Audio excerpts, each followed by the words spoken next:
ಸ್ನೇಹಿತರೆ, ಹಸುವಿನ ಸಗಣಿ ಈಗ ರೈತರಿಗೆ ಬಂಗಾರದ ಬೆಲೆಯನ್ನ ತಂದ್ಕೊಡ್ತಾ ಇದೆ. ಹೌದು, ಭಾರತ 2023-24ರಲ್ಲಿ 386 ಕೋಟಿ ಮೌಲ್ಯದ ಹಸುವಿನ ಉತ್ಪನ್ನಗಳನ್ನ ರಫ್ತು ಮಾಡಿದೆ. ತಾಜಾ ಹಸುವಿನ ಸಗಣಿ 125 ಕೋಟಿ, ಹಸುವಿನ ಸಗಣಿ ಆಧಾರಿತ ರಸಗೊಬ್ಬರ 173.57 ಕೋಟಿ, ಕಾಂಪೋಸ್ಟ್ ಗೊಬ್ಬರ 88.02 ಕೋಟಿ ಮೌಲ್ಯದಷ್ಟು ರಫ್ತಾಗಿದೆ. ಸೊ ಇಷ್ಟು ದುಡ್ಡು ಕೊಟ್ಟು ಹಸುವಿನ ಸಗಣಿಯನ್ನ ಯಾಕೆ ಕೊಂಡ್ಕೊಳ್ತಾರೆ ಅಂತ ನೀವು ಯೋಚನೆ ಮಾಡ್ತಿದ್ದೀರಾ? ಹಸುವಿನ ಸಗಣಿಯಲ್ಲಿ ಸಾರಜನಕ, ರಂಜಕ, ಪೊಟ್ಯಾಶ್ ಹೀಗೆ ಸಾಕಷ್ಟು ಪೋಷಕಾಂಶಗಳು ಇದೆ.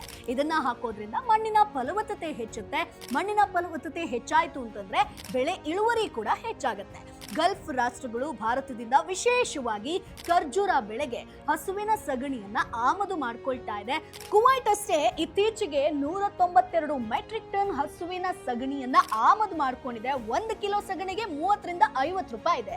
ಅರಬ್ ದೇಶ ಅಷ್ಟೇ ಅಲ್ಲ, ಮಾಲ್ಡೀವ್ಸ್, ವಿಯೆಟ್ನಾಂ, ಸಿಂಗಾಪುರನು ಕೂಡ ಗೋಮೂತ್ರ ಸಗಣಿಯನ್ನ ರಫ್ತು ಮಾಡ್ಕೊಳ್ತಾ ಇದೆ. ಇದೀಗ ಭಾರತೀಯ ಹಸುವಿನ ಸಗಣಿಗೆ ಕೋಟಿ ಕೋಟಿ demand. Boss Wala. Be the boss.